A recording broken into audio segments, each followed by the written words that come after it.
Welcome back. রামধনু horror চ্যানেলে আপনাদের সকলকে জানাই অনেক অনেক ভালোবাসা ও শুভেচ্ছা। রামধনু হরর চ্যানেল আপনাদের ভালোবাসা পাওয়ার জন্য বারবার ছুটে আসছে আপনাদের কাছে, তবে শুধু একটা সাবস্ক্রাইবার আর একটা লাইক, এক ভয়ের গল্প। কিন্তু শুনতে থাকুন সেই কিন্তু। সেদিনের আলোচনাটা ছিল ভৌতিক। আকাশে অন্ধকার, বাইরে বৃষ্টির টাপুর টুপুর হু করে বইছে শীত বাতাস। এরই মধ্যে বসেছে আমাদের সন্ধ্যার আসর। এমন সময় ভূত ঘটিত আলোচনায় জমে ভালো। পেয়ালার শেষ চাটুকু পেটে চালান দিয়ে চরণদাস বললে, আদিমকাল থেকে মানুষ ভূত নিয়ে মাথা ঘামিয়ে আসছে, কিন্তু আসলে ভূতকে কে কিরকম দেখতে আজ পর্যন্ত সেটাই স্থির হলো না। এক একজন লোক ভূতের এক এক রকম বর্ণনা দেয়। কেউ বলে ভূত আছে, কেউ বলছে অমানুষ, কেউ বলে কিম্ভূত কিমাকার, কেউ বলে অবিকল মানুষের মতন দেখতে, কেউ বলে আরো কত কি। 100 রকম ভূতের রকম নমুনা পাওয়া যায়। এর মানে কি? ভজরি বললে, এর মানে হচ্ছে সচক্ষে কেউ ভূত দেখেনি, সবাই পরের মুখে ঝাল খায়। আপনারা শুনছেন রামধনু হরর চ্যানেলে নানা রকম সাহিত্য সম্রাটদের লেখা ভূতের গল্প। আজকে যেমন শুনছেন হেমন্ত কুমার রায়ের লেখা কিন্তু। হঠাৎ বলে উঠল, বন্ধুগণ, বৃথা তর্কের দরকার নেই। তার চেয়ে আমি আর কিছু গরম চা আর মুড়ি ফুলুরি আনাই, তারপর একটা গল্প বলি। গল্প? ভূতের গল্প? হ্যাঁ, সেই ভালো। যা বলবো তা ভূতের গল্প কি আমার গল্প, সেটা আমি আগে থাকতে বলে রসভঙ্গ করতে চাই না, কিন্তু সত্যি, গল্পটা একেবারে সত্যি। তোমরা বিশ্বাস করো আর না করো, কিন্তু ঘটনাটা আমার জীবনেই ঘটেছে। আচ্ছা, অন্তত আরো কিছু গরম চার মুড়ি ফুলুরি খাতিরে তোমার গল্পটা নয় মিথ্যা হলেও শুনতে রাজি আছি। আর কি জানো, এমন বাদলার সন্ধ্যায় ভূতের গল্প মিথ্যা হলেও শুনতে মন্দ লাগে না। আকাশে আরো ঘনিয়ে উঠল কালো মেঘ। চারদিক থেকে যেন আমাদের ঘরের ছাদের উপরে আজ কালো মেঘটি যেন ভেঙে পড়বে। আরো উচ্চ গ্রামে উঠল বৃষ্টির সঙ্গীত। মাঝে মাঝে দমকা বাতাস গায়ে উড়ে আসতে লাগলো। জলের ছাট। এলো চা, এলো মুড়ি ফুলুরি, বেগুনি, শশা, নারিকেল ও কাঁচা লঙ্কা প্রভৃতি। বাদলার গন্ধ। আরো জমে উঠল ভূতের গল্প। এই অনুষ্ঠানে ত্রুটির কিছু হলো না। চায়ের চুমুক দিয়ে গলাটা ভিজিয়ে নিয়ে শুরু করলাম আমার কাহিনী। তখন আমি বিহারে একটি পাহাড়ের জায়গায় বেড়াতে গেছি। বেড়াতে মানে ডাক্তারের নির্দেশ লুপ্ত স্বাস্থ্য পুনরুদ্ধার করতে। জায়গাটা সত্যি সত্যি মনোরম। কলকাতায় যা পাওয়া যায় না সেই পাহাড়ের প্রস্তাব, অরণ্যে ঝর্ণা, নদী, কিছুরই অভাব নেই। বাতাসেও নেই ধুলোর ছিটি, ধোয়ার গন্ধ। মোটর, বাস, ট্রামের হুল্লোড় বদলে শোনা যায় না বিহঙ্গদের সঙ্গীত। যা দেখি, যা শুনি, সবই ভালো লাগে। সকালে বিকেলে করি পদচারণা।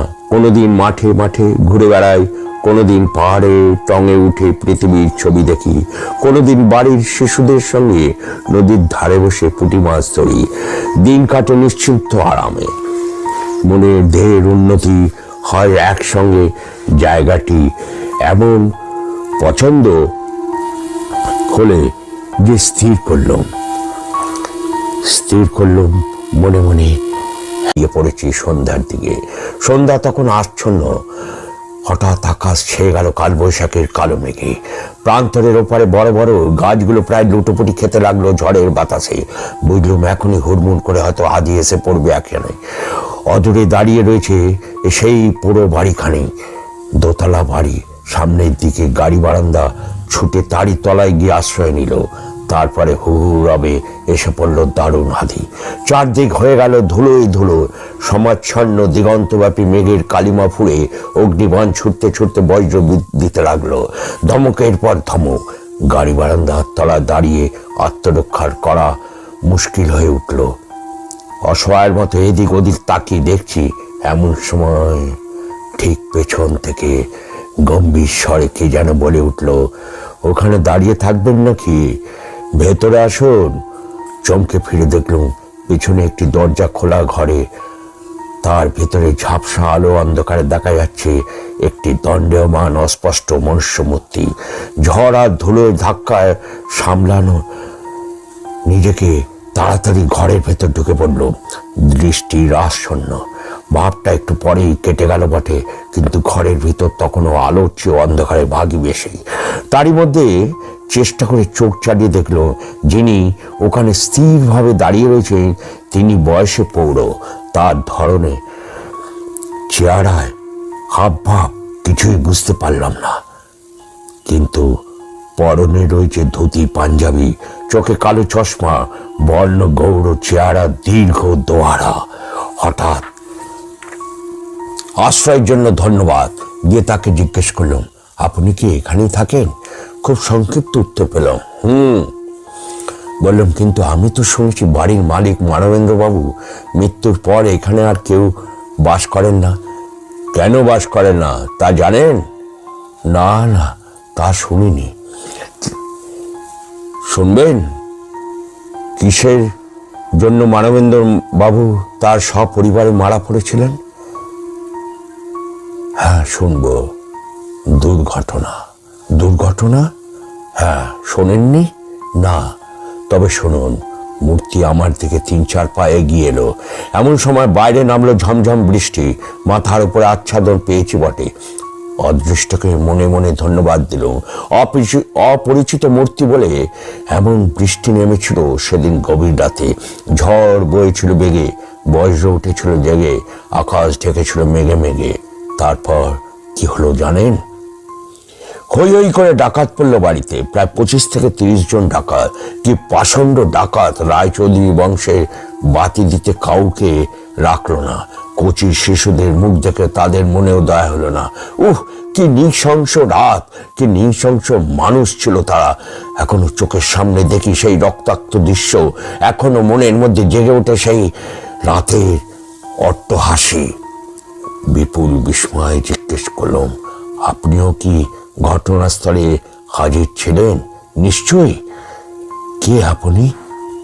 মানবেন্দ্র রায়চৌধুরী। ডাকাতরা সব শেষে আমাকে হত্যা করে।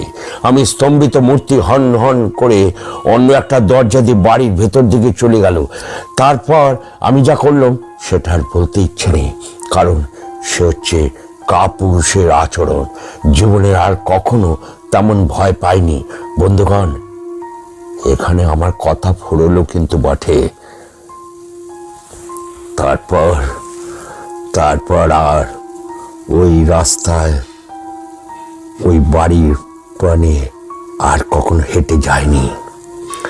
হঠাৎ ভেতর থেকে একটা অট্ট হাসি রব ফিরে এলো। সে বললে, তোমাকে বোকা বানাবার জন্য কেউ একটা বিরাট ঠাট্টা করেছে। বোকা? আমি বললাম, মাঝে মাঝে আমারও সেই সন্দেহ হয়, কিন্তু মানবেন্দ্র রায়চৌধুরী সেদিন সত্যি ঘরে ছিল। শুনলেন হেমন্ত কুমার রায়ের লেখা এই ভৌতিক গল্প।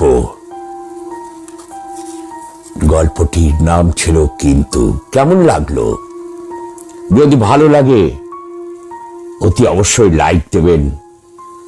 যারা আমার শ্রোতা বন্ধুরা আছে, গল্প শোনেন, অতি অবশ্যই আবার বললাম একটি সাবস্ক্রাইব করবেন। যারা সাবস্ক্রাইব করেননি, আপনার সাবস্ক্রাইবই আমার একটি গল্পের জন্ম হবে আগামী দিনে। সকলে ভালো থাকবেন, সুস্থ থাকবেন। আগামী দিন আবার ফিরে আসবো আপনাদের কাছে।